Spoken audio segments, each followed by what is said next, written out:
Hey, how's it going, everybody? Charlie Wilson here, aka Sinister Charlie. Welcome back. So this came out last week. I honestly, I didn't even see this pop up in my feed. The Doom Turtle, America's only super heavy tank. Not a whole lot of experience with tanks. I don't. I saw what I would describe as a tank in Iraq once. Like, you don't see them a lot, or at least I didn't. I think not even in Al-Qaeda. We were based out of Al-Qaeda, but I think maybe we saw them in Al-Assad. But that was about it. Anyway, let's see what this is all about. Skibbity goop, go.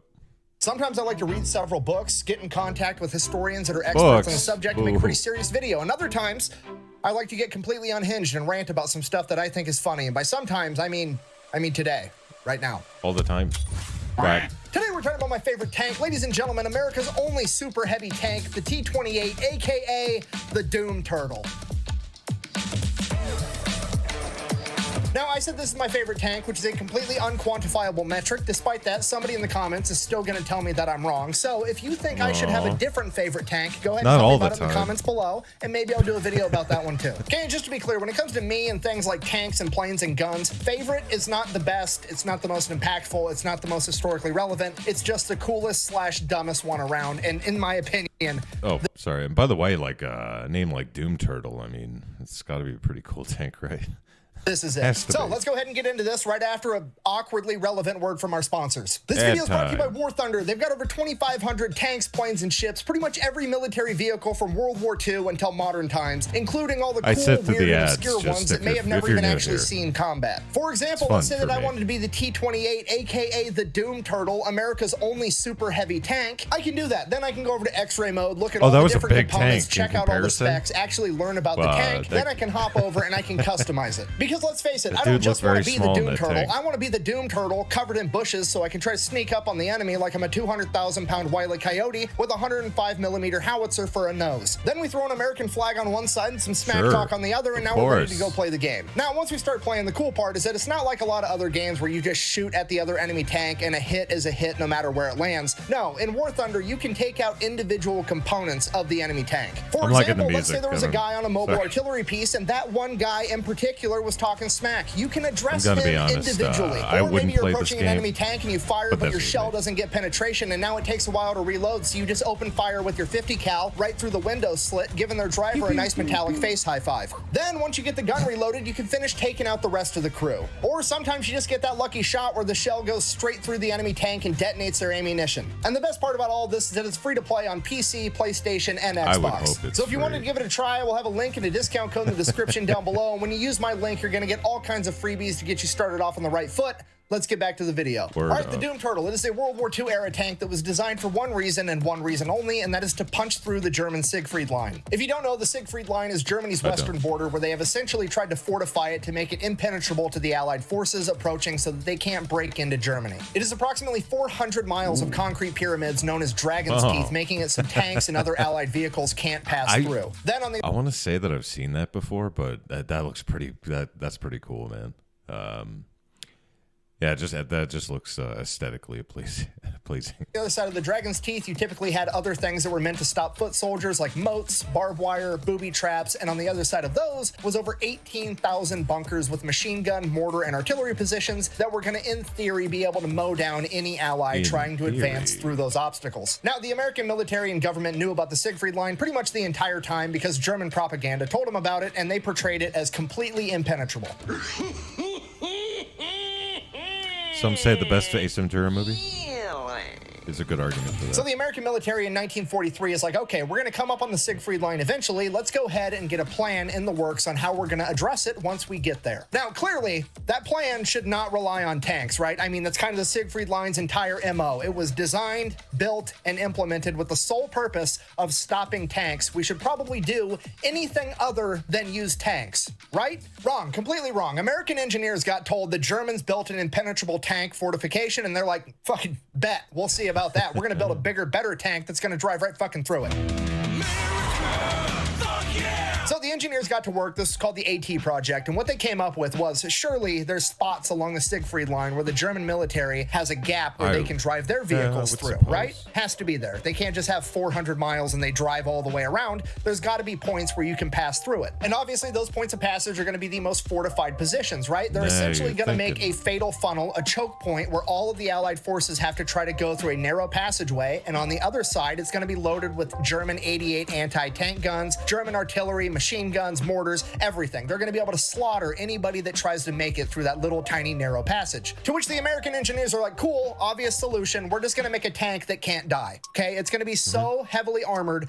that there's no anti-tank weapon or artillery piece known to man that could kill it. Then we're going to put a gun on it that's so big that it can shoot through concrete bunkers and take out the enemy. We're literally going to drive this gigantic, heavily armored tank directly into the enemy choke point, stand there, take all their anti-tank fire, be untouchable, and then we're going to return fire and kill them first. Okay, do you understand how gangster that is? This is the ultimate dad dick maneuver. Just straight up like, I know exactly what your plan is. I know what you want me to do so that you can beat me. I'm going to do it anyways, and I'm still going to win because fuck you. So they made the Doom Turtle, the T-28, America's only super heavy tank. Yeah, look at how, just how small that dude looks.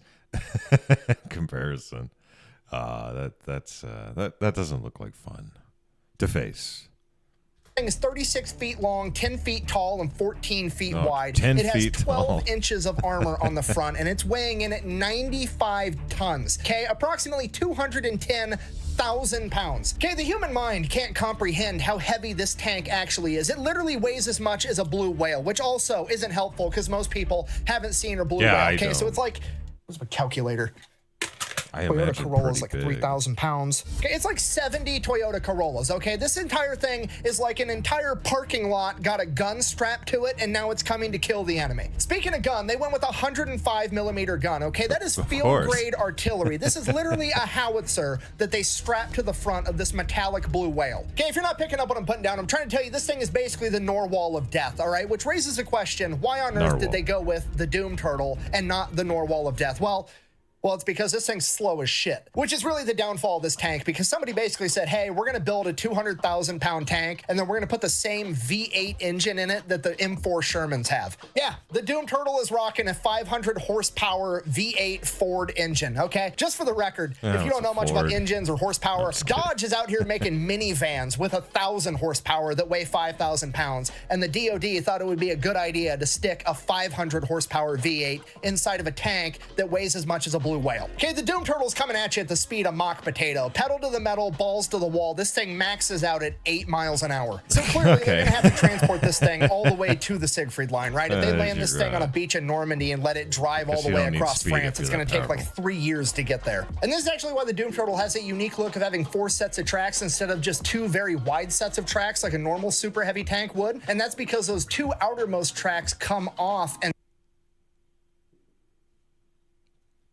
Thought I heard something, sorry. Separate from the Doom Turtle, allowing it to be easier to transport, both because now the Doom Turtle isn't as wide and it comes apart in 3 separate chunks, making it all weigh significantly less than the original 95 tons. So they've got it all figured out, and by 1945 they start manufacturing these things. Originally they're planning on making 25 of them. They figure that'll be enough to punch through the Siegfried line, but they build 2 prototypes first. So they get those prototypes built, then they're testing the first one, and the V8 engine that's trying to move 200,000 pounds obviously catches fire, burns out the entire inside of the tank. The entire thing is essentially a total loss. And while that was going on, the Allied forces managed to penetrate the Siegfried line. How on earth did they do that without the Doom Turtle, you ask? Well, A, the Siegfried line wasn't really all it was cracked up to be, according to the German propaganda. It definitely was not impenetrable. It was undermanned. It just wasn't as good as it was made out to be. So they just went and they sent out recon, and they found a couple of spots where they weren't well covered by like artillery and machine guns and booby traps, and then they just put a bulldozer out and pushed dirt over the top of the Dragon's Teeth, and then drove right over the top, got behind enemy lines, and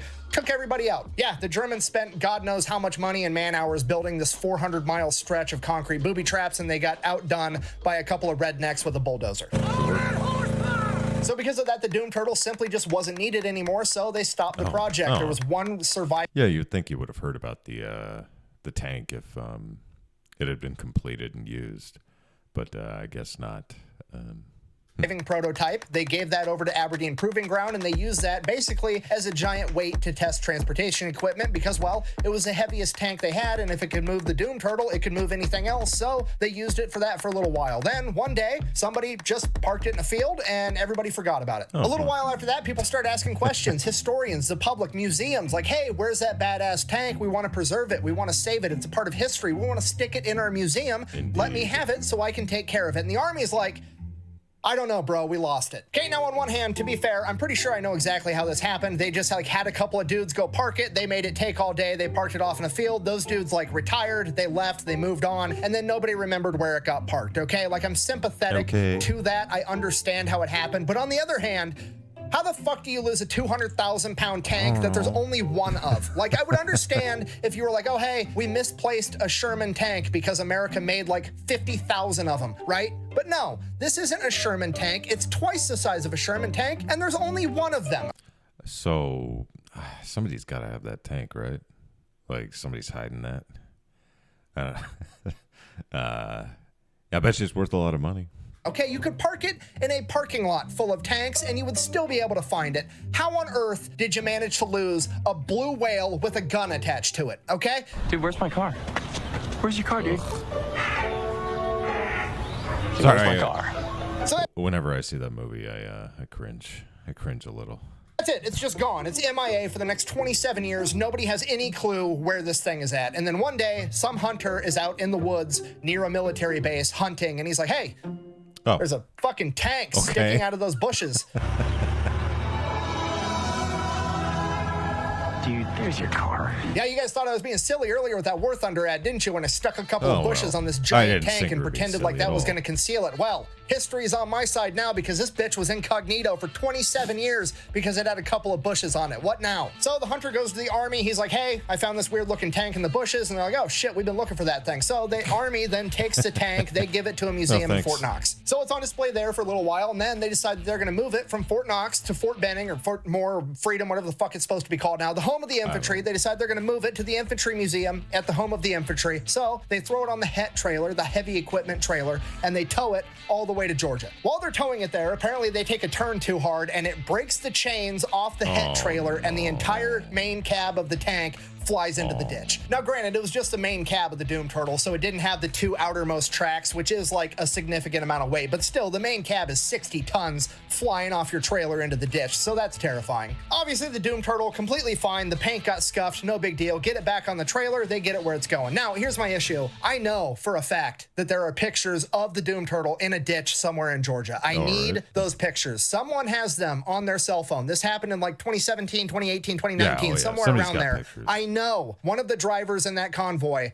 took a picture of it with their smartphone. It has to have happened. I want that picture for history so I can get it to the museum, okay? Get me that picture. What are you waiting for? Chinese New Year? Go, go, go. Sorry, so that's it. That's the end of the story. They get it to the National Infantry Museum, and that is where it is on display today. So in conclusion, that's my favorite tank for literally no reason other than it's completely ridiculous, and I think it's funny. Literally from its inception, it was just designed to be a giant middle finger. The enemy told America, hey, you can't drive your tanks through here, and America said, hold my defense budget and watch this shit, and this is the monstrosity that they came up with, okay? I don't know if you can give a tank steroids or even test a tank for steroids, but if you can, test that one first. Now, is it unfortunate that it never saw combat? Yeah, absolutely. It's cool to think about if it did. However, that serves to highlight one of the most important lessons that I teach on this channel, and that is that the only thing scarier than engineers and defense contractors with an unlimited budget is a bunch of infantrymen on the ground with time on their hands, because that's what actually gets shit done. Thank you for watching. Best way to support the channel is go buy some merch over at thefatelectrician.com. Quack, bang, out. We found about tanks, a really big Man, one. only the government could lose a 200,000-pound tank for 27 years, currently still be missing 6 nuclear warheads, and then tell me how dark I'm allowed to tint the windows on my car. Found about a tank. It's a big tank. Got lost in the woods. Don't know what happened to it, but it's here now. Hey, we can relax. Hey, let's... Okay. I'm done. I'm done. I'm tired. Yeah, there you go. Some tanks. It's a big tank, never got used. Good stuff. That's fun. It was a fun little video. It was a nice little break from the last one where I almost cried at the end. But anyway, thanks for watching. Please like and subscribe down below. Makes me feel real good inside and helps out the channel. And if you have any suggestions or, you just want to call me a jerk, that's cool too. Go to the comments. Those are good for that.